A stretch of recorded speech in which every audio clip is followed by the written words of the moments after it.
சொல்லிடுங்க உங்களுடைய. இதில் வந்து தேர்தல் ஆணையத்தினுடைய நம்பகத்தன்மை ஏன் குறைஞ்சதுன்னா 1991 தேர்தல் ஆணையர்கள் நியமன சட்டம் நிறைவேற்றப்பட்டது. அதில் தலைமை நீதிபதி இருந்தார், எதிர்க்கட்சி தலைவர் இருந்தார், பிரதமர் இருந்தார். அதை வந்து 2023 மறுபடியும் ஒரு மசோதா பார்லிமெண்ட்டில் நிறைவேற்றி தலைமை நீதிபதியை ஏன் நீக்கினீங்க? பாரபட்சமற்ற ஒரு பொறுப்பில் இருக்கிற இந்தியாவின் தலைமை நீதிபதி உறுப்பினராக இருந்து அவர்கள் தேர்தல் ஆணையர்களை நியமித்தால் அது பாரபட்சமாக இருக்கும் என்ற நம்பிக்கை ஏற்படும். ஆனால் இப்போ அவரை நீக்கிட்டு நரேந்திர மோடி, அமித்ஷா எதிர்க்கட்சி தலைவர் 2:1 அப்படின்னும் போது இந்த கைனேஷ்குமார் மாதிரி ஒரு தேர்தல் ஆணையர் வந்த பிறகு அது பாஜக, கைனேஷ்குமார், அமித்ஷா, நரேந்திர மோடி இந்த கூட்டணி இது சிறப்பு தீவிர திருத்தம் என்ற போர்வையில் லட்சக்கணக்கான வாக்காளர்களை நீக்குவது, இதை எதிர்த்து மிகப்பெரிய ஒரு விமர்சனம். தோற்றால் தேர்தல் ஆணையம் மீது குற்றச்சாட்டு, ஜெயித்தா அந்த குற்றச்சாட்டு ஏன் தேர்தல் ஆணையத்தின் மேல வரல? கர்நாடகாவிலேயோ தெலுங்கானாவிலேயோ ஒரு அறுதி பெரும்பான்மை பெற்று வெற்றி பெற்ற போது ஏன் அந்த குற்றச்சாட்டு தேர்தல் ஆணையத்தின் மேல வைக்கல? அதாவது ஒரு பெண் ஹரியானாவில் திரு பாலச்சந்திரன் ஹரியானாவில் ஒரு பெண் வந்து 223 முறை அந்த புகைப்படம் அந்த தேர்தல் பட்டியலில் இருப்பதை பவர் பாயிண்ட் பிரசன்டேஷனில் ராகுல் காந்தி ஊடகங்களுக்கு அம்பலப்படுத்தினார். அதே மாதிரி ஒருத்தர் வந்து 22-23 முறை ஓட்டு போட்டது எல்லாம், அதாவது ஹரியானா, மகாராஷ்டிரா இப்படி தொடர்ந்து அவங்க வந்து பண்ணி பீகார்லயும் வந்து அதுக்கு தான் நாங்கள் பேரணிலாம் நடத்தி மக்கள்கிட்ட மக்கள்கிட்ட அது ஒருவேளை எடுபட்டு இருந்தால் இந்நேரம் அது வாக்குகளை எதிரொலிச்சிருக்கும். ஒரே ஒரு சொல்றேன், நிதிஷ்குமார் வந்து 2010 115 இடம், 22.58% ஓட் பேங்க். 2015 71 இடம், 16.58 குறையுது. 2020 43 இடம் தான் ஜெயிச்சாரு, 15.39% ஓட் பேங்க் குறையுது. ஆனா அப்ப என்ன வருதுன்னா கிட்டத்தட்ட 101 இடங்கள்ல 78 இடங்கள் ஜெயிக்கிறாங்களே. இது எப்படி சாத்தியமாகுது? தேர்தல் ஆணையத்தினுடைய அந்த மேனிப்புலேஷன் இல்லாத இவர் எப்படி இவ்வளவு வெற்றியை பெற முடியும்? நிதிஷ்குமார் என்ன அந்த ஊர்ல தேனாறு பாலாறு ஓடுதா?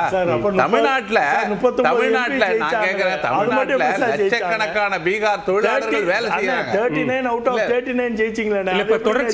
தொடர்ச்சியா இத்தனை ஆண்டுகளா முதலமைச்சரா இருக்காரு, அவர் மேல ஒரு அதிருப்தி இல்ல. அதுக்கு சொல்றது இந்த சிறப்பு தீவிர திருத்தம் என்ன ஒண்ணு கொண்டு வந்து நீங்க வாக்காளர் பட்டியலில் மேனிப்புலேஷன் பண்ணதை பவர் பாயிண்ட் பிரசன்டேஷன்ல காட்டியிருக்காரு. வெளிநாட்டில் இருக்கிற ஒரு மாடல் அந்த விமனுடைய இதெல்லாம் இங்க ஓட்டு வச்சிருக்கிறதெல்லாம் எடுத்து அம்பலப்படுத்தியிருக்காரு. தேர்தல் ஆணையம் இன்றைக்கு அம்பலப்பட்டு கிடக்கு. தேர்தல் ஆணையத்தை யார் நம்புவாங்க? நான் கேட்கிறேன், இன்னைக்கு நரேந்திர மோடி, அமித்ஷாவும் தேர்தல் ஆணையத்தை கொஞ்சம் நான் சொல்றேன், கோர்ட்ல இருக்கு. தேர்தல் ஆணையத்தை உறுப்பினர்களை நரேந்திர மோடியும் அமித்ஷாவும் நியமித்தாங்கன்னா அப்புறம் அந்த தேர்தல் எப்படி நடக்கும்? இப்படிதான் நடக்கும். மக்கள் ஆதரவு இருந்தாலும் நாங்கள் வெற்றி பெற முடியாது. இன்னைக்கு முதல் முறையா சொல்றேன், என்னுடைய அரசியல் இந்த பயணத்துல இந்த தேர்தல், இந்த பீகார் ஜனநாயக படுகொலை நடந்திருக்காங்க. அங்க மக்கள் ஆதரவு, அவருடைய எதிர்பார்ப்பு, அவர்கள் அம்பிஷன் எல்லாமே தகர்க்கப்பட்டிருக்கு. அவர்கள் இந்த முறை நிச்சயம் நான் கேட்கிறேன், நிதிஷ்குமாருக்கு யாருங்க ஓட் போடுவாங்க? நான் வளர்ச்சி ஏற்படுத்துறாரா? இது பாருங்க, அந்த ஊர்ல வளர்ச்சி நான் சொல்றேன் பாருங்க. பினான்சியல் 2013 20 ஆண்டு காலம் தொடர்ச்சியா முதலமைச்சரா இருக்கிறாரு. மகாகட்பந்தன் கூட்டணி பிரதானமா முன்வைத்த குற்றச்சாட்டு, இத்தனை ஆண்டு காலம் ஆட்சி செய்தும் பீகார்ல வளர்ச்சி இல்ல, பின்தங்கிய மாநிலமா இருக்குன்னு சொல்லப்பட்ட ஒரு சூழல்ல மீண்டும் அவர்களுக்கான வெற்றி கிடைச்சிருக்கு, ஒரு மேண்டேட் இருக்கு அப்படின்னா அதற்கு காரணம் தேர்தல் ஆணையத்தினுடைய சதிதாங்கிறத உங்களுடைய குற்றச்சாட்டா? நிச்சயமாக சொல்றேன். இந்த தேர்தலை பொறுத்த வரைக்கும் நிதிஷ்குமார் மீண்டும் ஆட்சிக்கு வருவதற்கு அவர் பேரையே சிட்டிங் முதலமைச்சரை அவர் தான் முதலமைச்சர் கூட பிஜேபி சொல்லல. அந்த மாதிரி தான் அவர் தேர்தல் நின்னாரு.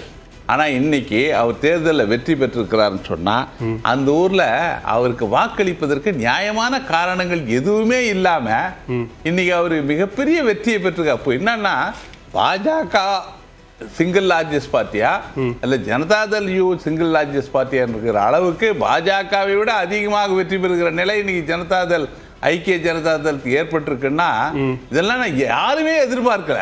எதிர்பார்க்காத ஒரு வெற்றியை பெற்றிருக்கிறார்கள். இதெல்லாம் வந்து ஜனநாயகத்துல நாங்க இந்த நாட்டில் ஜனநாயகத்தை செழுமைப்படுத்தியவர்கள். இந்த EVM இருந்து எல்லாத்தையும் நாங்க கொண்டு வந்தோம், எல்லாம் செஞ்சோம். அதுல நாங்க இன்னைக்கு வழக்கு உச்ச நீதிமன்றத்தில் இருக்கு. ஆக இதுல வந்து தேர்தல் ஆணையத்தினுடைய நம்பகத்தன்மை முற்றிலுமாக பீகார் தேர்தல் தீர்ப்பு அது மேல அவநம்பிக்கையை உறுதி செய்தது. ஓகே, பேசுவோம். நம்ம அதே நேரத்தில் ராக்கப்பூர் தொகுதியில் மகாகட்பந்தன் கூட்டணியினுடைய முதலமைச்சர் வேட்பாளரான தேஜஸ்வி யாதவுக்கும் அவரை எதிர்த்து போட்டியிடக்கூடிய பாஜக வேட்பாளர் சதீஷ்குமார் யாதவுக்குமான அந்த போட்டி அப்படிங்கிறது ஒரு நெக் டு நெக் காம்படிஷனாக அங்கே தொடர்ந்து கொண்டிருப்பதை நம்ம பார்க்கிறோம். இப்போதைக்கு தேஜஸ்வி யாதவ் அங்கு முன்னிலை வகிக்கிறார். அந்த வாக்கு வித்தியாசம் என்பது வெறும் 585 வாக்குகள் வித்தியாசத்தின் அடிப்படையில் தான் ரெண்டு பேருக்கும் இடையிலான அந்த ஒரு போட்டி என்பது தொடர்ந்து கொண்டிருக்கிறது. மகாகட்பந்தன் கூட்டணியினுடைய முதலமைச்சர் வேட்பாளர் தேஜஸ்வி யாதவ் 31,654 வாக்குகள் பெற்று தொடர்ந்து முன்னிலையில் இருப்பதை நாம் பார்த்துக் கொண்டிருக்கிறோம். அதே நேரத்தில் முன்னணி நிலவரங்களின் அடிப்படையில் என்டிஏ கூட்டணி 197 இடங்களிலும் மகாகட்பந்தன் கூட்டணி 41 இடங்களிலும் முன்னிலை வகித்துக் கொண்டிருக்கிறது. அதில் பாஜக தனித்து 88 இடங்களிலும் ஐக்கிய ஜனதாதளம் 79 இடங்களிலும் அந்த முன்னிலை வகித்துக் கொண்டிருக்கிறது. அதே போன்று மகாகட்பந்தனுடைய 41 இடங்களில் RJD 30 இடங்களிலும் காங்கிரஸ் 5 இடங்களிலும் முன்னிலை வகித்துக் கொண்டிருக்கிறது. மொத்தம் போட்டியிட்டது 61 இடங்கள்.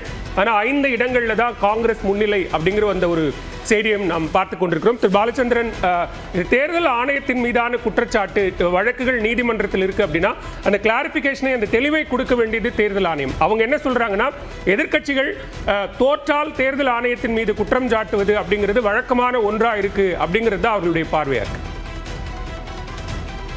தேர்தல் ஆணையம் வந்து பண்பில் நம்பிக்கை உள்ளவங்களா இருந்தாங்கன்னா எழுப்புற குற்றச்சாட்டுகள் அத்தனைக்கு பதில் சொல்லணும். உதாரணமா திரும்ப திரும்ப எதிர்க்கட்சிகள் சொல்றது, நீங்க ஏன் எங்களுக்கு எலக்ட்ரானிக்கலி டேட்டா கொடுக்க மாட்டேங்கிறீங்க? எலக்ட்ரானிக்கலி டேட்டா கொடுத்துருந்தா ஹரியானாவை பத்தி 6 மாசம் கழிச்சு பேசுறோமே, 1 வருஷம் கழிச்சு பேசுறோமே, இது நாங்க 15 நாள்ல பேசியிருப்போமே, நாங்க எலெக்ஷன் பெட்டிஷன் போட்டிருக்க முடியுமே. அப்ப அந்த வாய்ப்புகள் எங்களுக்கு மறுக்கப்படுகின்றன அப்படின்னு கேட்கறதுக்கு இவங்ககிட்ட ஏதாவது பதில் இருக்கா? இவங்ககிட்ட பதிலே கிடையாது. இவர் ஞானேஸ்வர் வந்து ஒரு பிரஸ் மீட்டிங் நடத்தினாரு. பிரஸ் மீட்டிங்ல பிரஸ் பீப்புள் வந்து சில வினாக்கள் எழுப்புனாங்க. அவருடைய பதில் என்ன? Let it pass, next one. பதிலே சொல்லாம அடுத்த கேள்வி கேளுங்கன்னு கேட்டார். இது நாடு பூரம் பார்த்து, உலகம் பூரம் பார்த்து. நான் திரும்ப திரும்ப இதுக்கு முன்னாடி பேசின செஷன்ல வந்து IAS ஆஃபீஸர் இருந்துகிட்டு இவர் இதெல்லாம் பேசலாமா? IAS ஆஃபீஸர் இருந்தால் உண்மையை பேசக்கூடாதா? IAS ஆஃபீஸர் இருந்துகிட்டு நான் என்ன பேசினேன்? அவங்க மேல சில வினாக்கள் எழுப்பினேன். பேசினவங்க என்னுடைய வினாக்களுக்கு பதில் சொல்றது இல்லை. மோடி உலக புகழ் பெற்றிருக்கிறார், இவர் வந்து நிதிஷ்குமார் வந்து அசகாய சூரரா செயல்கள் செய்திருக்கிறார். அப்ப நான் கேட்டேன், 20 வருஷமா செய்யாது இந்த 5 வருஷம் தான் பண்ணாரா அப்படின்னு கேட்ட கேள்விக்கு வந்து பதில் இல்லை. 10,000 ரூபாய்க்கு இங்க வந்து நீங்க அனுமதிச்சீங்களே எலெக்ஷன் கமிஷன், ஆனா அதே இதை வந்து ஒரு இன்சென்டிவ் வந்து தெலுங்கானால கொடுக்கறத திரும்ப திரும்ப நீங்க தடுத்து நிப்பாட்டினீங்களே, ஏன்? இந்த எலெக்ஷன் கமிஷன் அதுக்கு பதில் இல்லை. அப்ப எலெக்ஷன் கமிஷன் வந்து ஒரு சார்பாக செயல்படுகிறதுன்னு நான் ஆதாரத்தோடு சொல்லும் போது நீங்க ஆதாரத்தோட அதை மறுக்கணும். அதை விட்டுட்டு IAS ஆஃபீஸரே இப்படி பேசுறாரு அப்படின்னு கேட்கறது அர்த்தம் இல்லாத கேள்வி. அவ்வளவுதான் சொல்ல முடியும். ஓகே, பேசு.